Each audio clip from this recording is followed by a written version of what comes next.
Hi guys, this is Jiggie, a portrait and wedding photographer from the Philippines, and welcome to the channel. So in this video, I want to try to finally put an end to that age-long debate of RAW versus JPEG. In other words, I don't really see why it has to be RAW versus JPEG. It's not really a competition because RAW files have their own strengths and weaknesses. JPEG files have their own strengths and weaknesses. For me, I see it like having to change your lenses in your camera. It is specific to what you are actually shooting.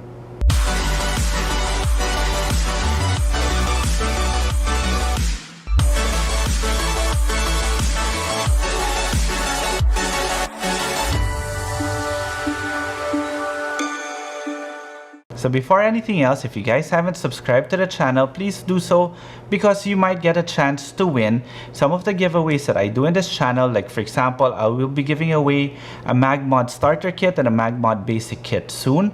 So while you're at it, click that notification bell so that you get notified the moment I upload that video in which I will be giving away something. Now, if you also want to see some of my images, you could follow me on Instagram. It's at Jiggie Alejandrino. So let's go straight to the point. Basically, there's so many videos out there already talking about RAW plus JPEG or RAW versus JPEG. And they give you all those detailed explanations of what RAW files are and what JPEG files are. But for me in this video, I'm just going to show you real world applications. But before we do that, I just want to state that I have no problems with people shooting RAW only or JPEG only because I shoot RAW plus JPEG. But I understand where my friends are coming from, those sports photographers or events photographers, that they actually shoot in JPEG because they shoot thousands of images in one event and they need to be able to upload it immediately. They don't even edit their photos anymore. They rely on proper in-camera settings, and every time they just upload an image, it's good to go. Now, I also believe that there's some who need to shoot in RAW, let's say landscape photographers, because they need the dynamic range that the RAW files will give them. Well, for me personally, I am at that 1% that shoot RAW plus JPEG, especially in my industry, which is weddings. Because with weddings, I end up like with 5,000 images in a day and about, give or take, 300 to 400 gig worth of files. But I shoot RAW plus JPEG primarily because my JPEG files, I give directly to the client. All images that I take from that day, I give it to them. The RAW files are the ones that I cull and edit, and those are the images that are processed and given to the client afterwards and are used for the album. So you guys might be wondering why I don't just edit my JPEG files, why I have to edit using my RAW files. Well, I'll show you guys the differences. So before I get into this, another thing to note is really JPEG files are small and RAW files are big. So in other words, when it comes to storage, it's also going to be a problem, and JPEG files are always ready for print. RAW files, you really need to edit it because they have less contrast, less saturation. I'll just show you. So take for example this image. I shot this in RAW plus JPEG. This is the RAW file, this is the JPEG file. You could already see that the JPEG file has more contrast, more saturation, the image is actually sharper. And for this particular image, I actually like the rendition of the JPEG file already compared to my RAW file. So what I would do here, if I'm going to edit my RAW file now, is I would adjust my color temperature, make it maybe a bit warmer, bring up my exposure, bring out the shadows, bring out the blacks, bring back the highlight.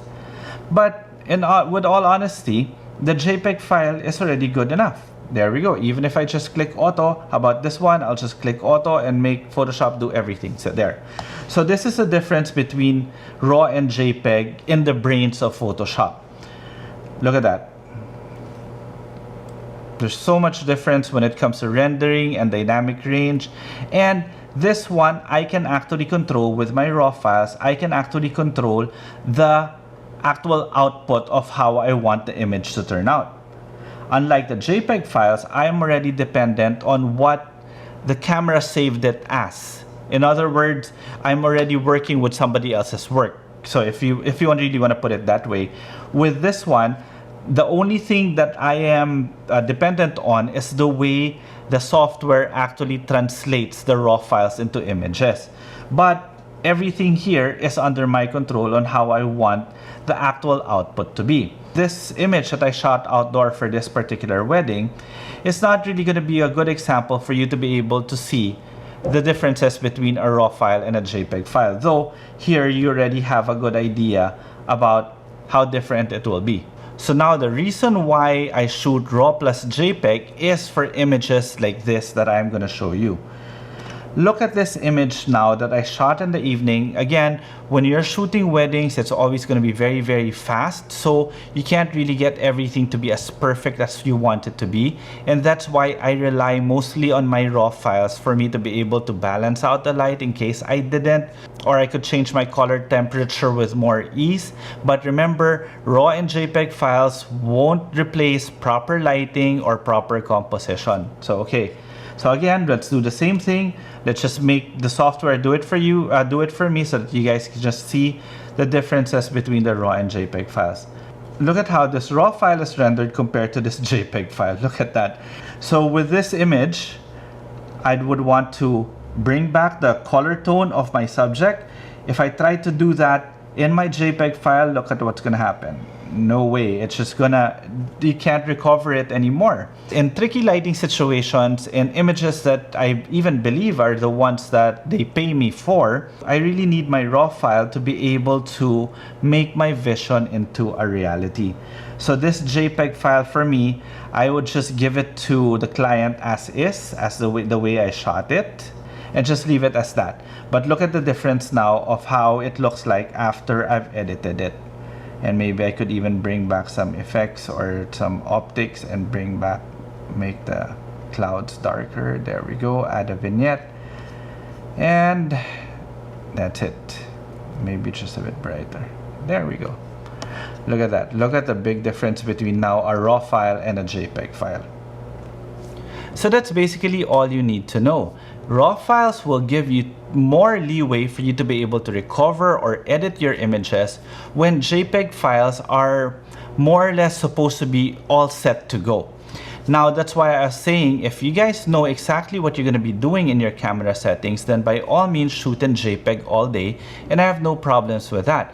But with me, I still want to be able to tweak my images further, especially in situations like this that I'm shooting at night and I'm shooting quick. Especially when it comes to weddings, I'm really shooting very, very quick. And sometimes the images are not as perfect as how I want them to be. And that RAW file, that additional RAW file, really gives me that leeway to be able to make my images from good to something that will actually satisfy my OC-ness. Okay, so I hope you guys learned something from this video because I wanted to make it as simple as possible. In other words, just explain to you guys that RAW versus JPEG should not be the case. It should be RAW and JPEG. So you choose your JPEG files or you use JPEG when you know that you need your images out quickly or you know exactly what your camera is doing that you don't need to edit anymore. And file size is a must for you, meaning a smaller file size. Or you shoot in RAW, where in cases that you know that you'll be processing most of the images, or well, basically if you just want to be able to get the full dynamic range of your camera. That's why I suggest it should never be a RAW versus JPEG debate, but rather it should be shoot in RAW plus JPEG. Keep the JPEG files, edit the RAW files, and throw away all your RAW afterwards if you want to save on space.